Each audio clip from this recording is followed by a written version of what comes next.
Uma mulher foi a uma festa de Natal com sua filha, mas no meio do evento, a menina desapareceu repentinamente. Centenas de voluntários, policiais e o FBI a procuraram, mas ninguém conseguiu encontrar nenhum rastro da garota desaparecida.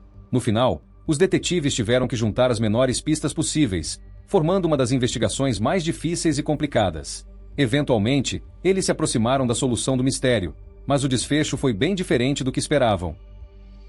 Melissa Brannanen nasceu em 12 de abril de 1984, no Texas. Alguns anos depois, seus pais se divorciaram, e sua mãe decidiu se mudar com ela para uma pequena cidade chamada Lorne, na Virgínia. Era um lugar tranquilo, onde principalmente se instalavam famílias com crianças. A mãe de Melissa, Tammy Brannanen, começou a trabalhar como contadora em uma empresa local e alugou um apartamento em um complexo residencial nos arredores da cidade. Esse complexo consistia em várias casas pequenas com múltiplos apartamentos, e a administração frequentemente organizava eventos para os moradores e seus filhos, realizados todas as sextas-feiras e em feriados. Graças a isso, muitos moradores se conheciam bem, faziam amigos e mantinham boas relações de vizinhança.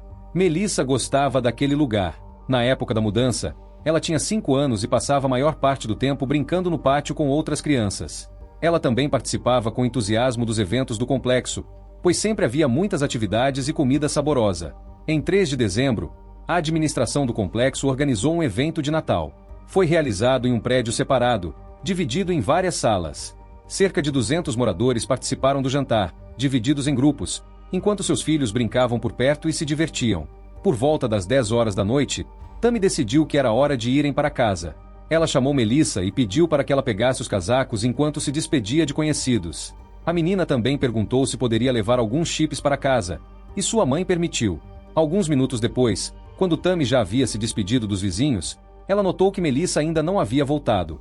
Preocupada, Tammy começou a verificar cada sala, saiu para o corredor, mas sua filha não estava em lugar nenhum. Em seguida, ela começou a perguntar aos presentes se alguém havia visto Melissa, e seu nervosismo aumentava a cada minuto. Logo, a notícia do desaparecimento da garota se espalhou entre os vizinhos, que começaram a ajudar Tammy a procurá-la, verificando o prédio e os arredores, mas Melissa não foi encontrada. Por fim, Tammy decidiu chamar a polícia. Poucos minutos depois, os oficiais chegaram ao complexo e imediatamente se juntaram às buscas, revistando toda a área. A essa altura, ainda mais vizinhos souberam do desaparecimento, e no total, mais de 300 voluntários se juntaram às buscas. A hipótese inicial da polícia era que Melissa poderia ter saído do prédio e se perdido. No entanto, à medida que as buscas avançavam, essa teoria parecia menos provável. Estava frio e escuro lá fora, e dificilmente a menina teria conseguido ir muito longe. Além disso, Melissa conhecia bem o terreno do complexo, apesar de sua idade. Os policiais duvidavam que ela tivesse se afastado tanto. A situação era ainda mais complicada pelo fato de que havia uma grande floresta logo atrás do complexo, e, em teoria, Melissa poderia ter se perdido lá. A busca no prédio onde o evento de Natal ocorreu não trouxe muitos resultados. Nenhuma pista concreta sobre o desaparecimento da garota foi encontrada. A única coisa que os policiais notaram foi uma janela aberta na sala da caldeira. Eles consideraram a possibilidade de que Melissa pudesse ter saído por ela, mas essa hipótese parecia duvidosa. Não encontrando Melissa, a polícia começou a interrogar todos que estavam no evento. Nenhum dos vizinhos viu a menina saindo do prédio ou sendo levada por alguém. Além disso, os policiais perguntaram se Tammy ou Melissa tinham problemas com alguém, mas a mãe garantiu que se dava bem com todos os vizinhos e que nunca houve conflitos. A polícia rapidamente explorou a hipótese de que o pai de Melissa poderia tê-la levado, já que em casos como esse é um dos cenários mais comuns. No entanto, eles logo confirmaram que o homem estava no Texas e não poderia estar em outro estado. Sem mais pistas, a polícia decidiu ampliar a área de buscas. Parte da equipe foi revistar a floresta ao redor do complexo, enquanto outros começaram a inspecionar os prédios vizinhos. Embora tudo isso estivesse acontecendo já durante a noite, centenas de voluntários continuaram ajudando a polícia na busca pela menina. No entanto, não encontraram rastros nem na floresta, nem em nenhum dos prédios. Sem mais opções, a polícia começou a interrogar todos os moradores do complexo, que abrigava cerca de 400 pessoas. Ninguém sabia o paradeiro de Melissa, então os investigadores pediram que os moradores lembrassem de qualquer coisa estranha ou suspeita que pudessem ter notado, mesmo que parecesse irrelevante. Foi nesse momento que surgiram as primeiras pistas interessantes. Várias mulheres relataram que um funcionário do complexo chamado Caleb Hughes havia se comportado de maneira inadequada naquela noite. Ele havia tentado flertar com elas e feito comentários grosseiros de natureza íntima, apesar de a maioria dessas mulheres estar com seus maridos no evento. Várias mulheres também notaram que Hughes estava prestando atenção demais às crianças durante o evento. Ao ouvir essas queixas, os policiais voltaram a falar com Tammy e perguntaram se ela havia notado algo estranho no comportamento de Hughes. Tammy lembrou que, durante o evento, Hughes se aproximou dela várias vezes e fez comentários sobre sua filha. Ele também se ofereceu para levar Melissa ao banheiro, caso Tammy não quisesse se afastar da festa. Isso parecia bastante suspeito para os investigadores, que decidiram interrogar Hughes. No entanto, quando foram procurá-lo, ele já não estava mais lá. A polícia foi até sua casa, que ficava a poucos quilômetros do complexo, mas, quando bateram a porta, não encontraram Hughes. Em vez disso, sua esposa atendeu e disse que ele não havia voltado para casa naquela noite. Os policiais deixaram a casa, mas voltaram algumas horas depois, e, dessa vez, Hughes estava em casa. Ele disse que havia ficado fora durante a noite e voltado recentemente. A polícia calculou que Hughes havia saído do complexo cerca de 2 horas e meia antes de retornar, o que era estranho, já que a viagem do complexo até sua casa não levaria mais de 10 minutos. Hughes justificou dizendo que deu uma volta grande para passar em uma loja e comprar bebida alcoólica, mas os policiais ficaram céticos com sua história. Primeiro, porque a viagem à loja não explicava o atraso de quase 3 horas, e segundo, porque havia uma lei no estado que limitava a venda de bebidas alcoólicas naquele horário. Além disso, Hughes não conseguiu fornecer um recibo da compra. Tudo isso parecia muito suspeito, então os policiais pediram a Hughes que entregasse as roupas que usava no trabalho naquela noite. Mais uma vez, surgiram novas estranhezas. Hughes disse que tinha jogado as roupas na máquina de lavar logo que chegou em casa. Apesar disso, os policiais conseguiram convencê-la a entregar as roupas, e ficaram surpresos ao descobrir que ele havia cortado as solas de seus sapatos. Junto com as roupas, havia uma bainha de faca grande e um cinto de couro. Quando a polícia perguntou onde estava a faca, Hughes disse que não se lembrava. Com essas informações em mãos, os investigadores começaram a suspeitar seriamente de que Hughes poderia estar envolvido no desaparecimento de Melissa. Eles pegaram suas roupas e as enviaram para o laboratório. Lá, os especialistas aplicaram luminol nos sapatos de Hughes, que revelou vestígios de sangue. No entanto, devido à lavagem, foi impossível extrair amostras suficientes para análise. Os detetives voltaram à casa de Hughes e o levaram para a delegacia. Durante um longo interrogatório, Hughes manteve sua versão da história, apesar das evidências contraditórias e dos sinais suspeitos. Ele também disse que não tinha ideia de quem era Melissa, como ela se parecia ou o que poderia ter acontecido com ela, o que irritou os detetives, já que várias testemunhas, incluindo Tammy, o haviam visto brincando com Melissa e outras crianças naquela noite. Quando os detetives confrontaram Hughes dizendo "sabemos que você está mentindo", ele calmamente respondeu "prove". Apesar da confiança da polícia, eles não tinham provas suficientes para prendê-lo, então tiveram que liberar Hughes. No dia seguinte, os investigadores intensificaram a operação de busca, esperando encontrar Melissa ou qualquer outra evidência. Naquela mesma manhã, eles decidiram conversar com a esposa de Hughes sem a presença dele, e ela compartilhou uma observação bastante interessante. Aparentemente, o relacionamento deles era problemático, e ela não confiava nele. Antes de Hughes sair para o evento de Natal, ela verificou o odômetro do carro dele e anotou a quilometragem. Quando ele voltou, ela verificou novamente e percebeu que ele havia dirigido 19 quilômetros. Isso foi útil para a polícia por duas razões.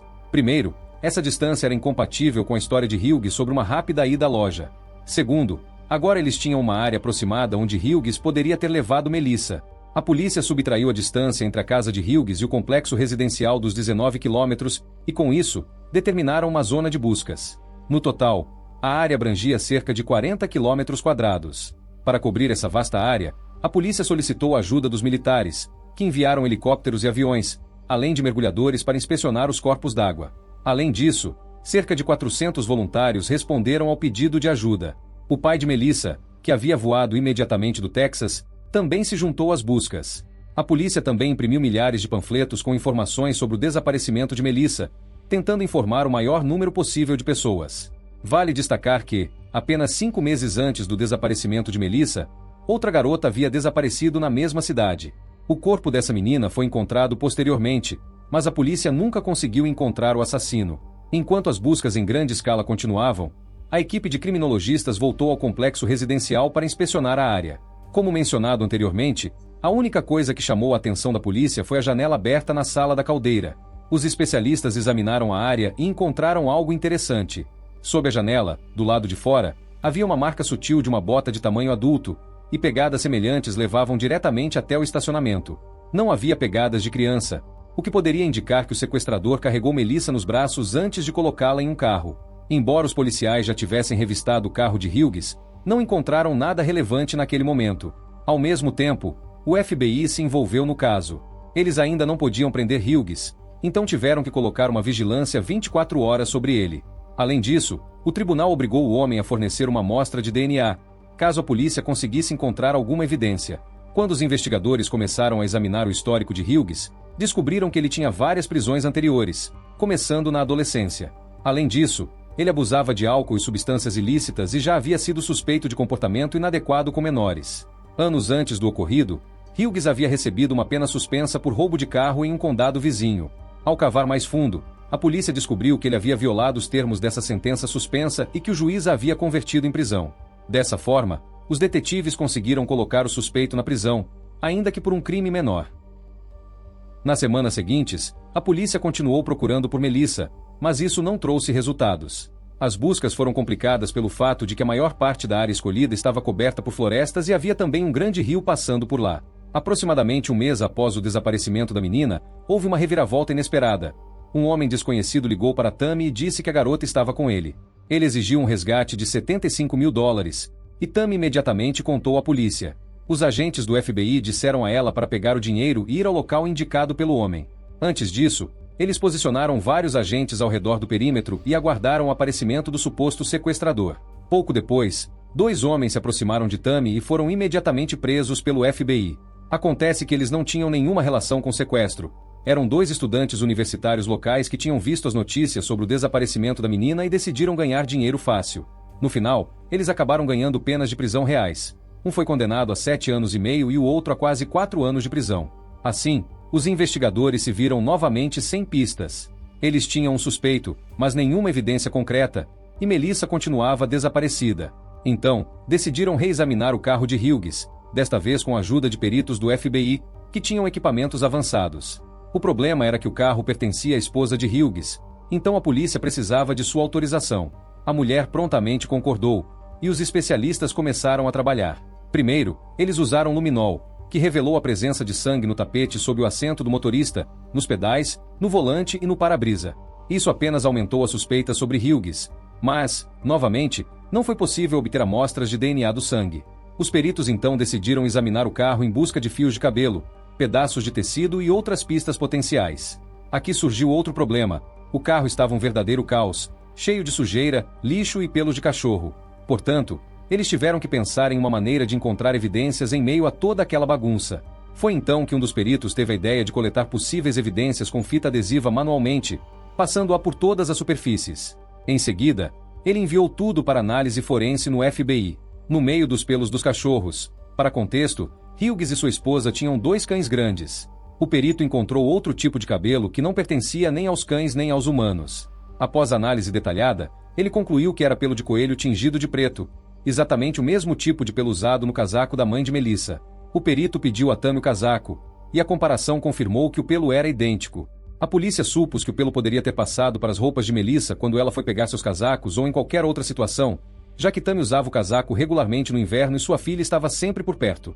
Além disso, o perito encontrou um cabelo claro que combinava com os cabelos de Melissa, retirados de sua escova. Mas isso não foi tudo. O perito também encontrou uma grande quantidade de pequenas fibras vermelhas e azuis no assento do passageiro do carro. Como Melissa estava usando um suéter e uma saia dessas cores na noite de seu desaparecimento, a polícia precisava agora conseguir roupas idênticas para comparar as fibras. Eles conversaram com a avó de Melissa, que havia comprado o conjunto para ela, mas ela não conseguia se lembrar exatamente de qual loja. A busca nas lojas locais foi infrutífera. O perito que analisava as fibras continuava tentando encontrar uma solução para comparar as evidências com a roupa de Melissa. Uma noite, ele contou à esposa sobre o desafio que enfrentava e disse que não sabia como resolver. Sua esposa então pediu que ele descrevesse as roupas. Ela achou que peças nesse estilo poderiam ser vendidas na grande rede de lojas J.C. Penney. Como eles tinham vários filhos, ela costumava comprar lá com frequência. Além disso, ela guardava centenas de catálogos da loja em casa e começou a examiná-los. Depois de algum tempo, ela encontrou um catálogo lançado antes do Natal do ano anterior. Na página 11, ela viu um conjunto semelhante ao que Melissa estava usando no dia do desaparecimento e mostrou ao marido. Eram exatamente as mesmas roupas. O FBI entrou em contato com a empresa, mas mais uma decepção estava por vir. O conjunto havia sido totalmente vendido. No entanto, os funcionários da empresa sugeriram uma possível solução. O conjunto era vendido exclusivamente por catálogo, e apenas 7.000 unidades foram vendidas. Eles ofereceram compartilhar com os investigadores os detalhes de todos os compradores, para que pudessem pedir que fornecessem um conjunto idêntico. A polícia começou a examinar a lista, o que levou algum tempo. Eventualmente, conseguiram um avanço. Encontraram um homem de Kentucky que havia comprado o conjunto para sua neta, mas errou o tamanho. A roupa permaneceu na embalagem por um ano inteiro, e para os investigadores, isso era perfeito. O homem enviou o conjunto, e os peritos começaram a trabalhar.